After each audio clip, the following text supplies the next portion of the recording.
लाल किले पर हुए हमले ने पूरे देश को दहला दिया है, लेकिन सबसे ज्यादा असरदार वो एकजुट आवाज है जो भारत के मुस्लिम इंटेलेक्चुअल्स, धार्मिक नेताओं और सामाजिक संगठनों से उठी है।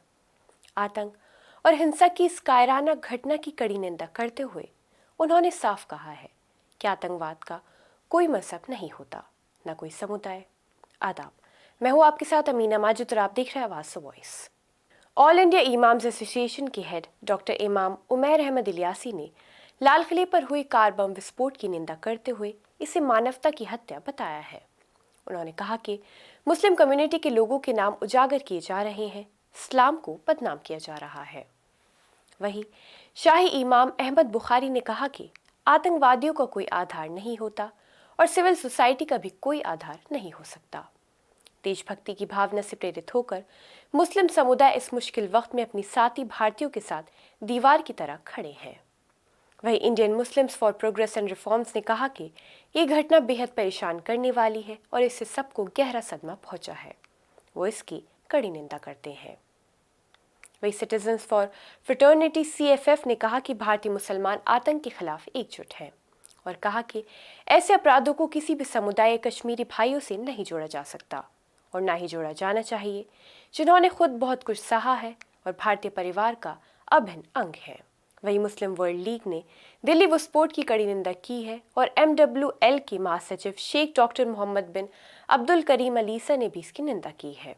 वहीं इंटरनेशनल सूफी कारवा के हेड मुफ्ती मंजूर जियाई ने कहा कि आतंकवाद एक ऐसी मानसिकता है जो डर फैलाती है और सोशल पीस को ख़त्म करती है। लेकिन हमें याद रखना चाहिए कि आतंकवाद का कोई धर्म नहीं होता, ये सिर्फ मानवता के दुश्मनों का एक हथियार है। मजलिस उलमाए हिंद के महासचिव मौलाना कल्बी जावाद ने कहा कि इस्लाम विरोधी ताकत इस्लाम के नाम पर मुसलमानों को बदनाम करने और आतंकवाद को बढ़ावा देने का काम कर रही है और इससे सबूत लगातार सामने आ रहे हैं। निर्दोष लोगों का नरसंहार करने वालों को कभी भी मुसलमान नहीं माना जा सकता और इस्लाम निर्दोषों की हत्या करने से मना करता है। वहीं जमीयत उलमाए हिंद के अध्यक्ष मौलाना महमूद मदनी ने लोगों से शांति, एकता बनाए रखने और किसी भी अफवाह पर विश्वास न करने की अपील की है। जमात इस्लामी हिंद के अध्यक्ष सैयद सदातुल्लाह हुसैनी ने अधिकारियों से पारदर्शी जांच करने और दोषियों को न्याय की कटघरे में लाने का आग्रह किया है। प्रसिद्ध विद्वान मौलाना जहीर अब्बास रिजवी ने कहा कि जान माल के नुकसान की भरपाई कभी नहीं की जा सकती। उन्होंने सरकार से मृतकों के परिवारों को सहायता देने और घायलों का प्रॉपर ट्रीटमेंट देने की बात कही है। वहीं अजमेर शरीफ दरगाह की गद्दी नशी सैयद सलमान चिश्ती ने आग्रह किया कि घृणा और संदेह के बजाय हमें प्रेम, शांति और समर्थन देना चाहिए।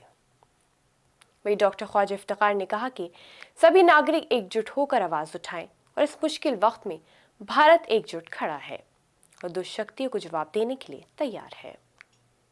पूर्व सैन्य अधिकारी मोहम्मद अली शाह ने कहा कि ये एक बहुत शक्तिशाली विस्फोट था। अगर एक दुर्घटना थी जिसकी संभावना नहीं दिखती तो भी ये दुखद है और अगर ये एक आतंकवादी हमला था तो ये एक शेमफुल एक्ट है। पुणे की गुलशन गरीब नवाज मस्जिद के इमाम मौलाना मोहम्मद तौफीक अशरफी ने कहा कि ये कैसी इंसानियत है, इस तरह बेगुनाह और निर्दोष लोगों की हत्या की जा रही है। इस्लाम और बाकी सभी धर्म ऐसी क्रूरता की मनाही करते हैं। उन्होंने कहा कि इसके लिए जिम्मेदार लोग इंसानी वेश में दरिंदे होते हैं। आतंक फैलाने वाली ताकतें चाहे जितनी कोशिश कर लें, लेकिन हिंदुस्तान के लोग एक साथ खड़े हों तो नफरत की कोई दीवार टिक नहीं सकती। मुस्लिम समुदाय के इन जिम्मेदार शब्दों ने पूरे देश को भरोसा दिया है कि भारत हर संकट से मिलकर ही निकलेगा। आज जरूरत है सिर्फ एक बात याद रखने की, आतंकवाद किसी धर्म का नहीं, इंसानियत का दुश्मन है।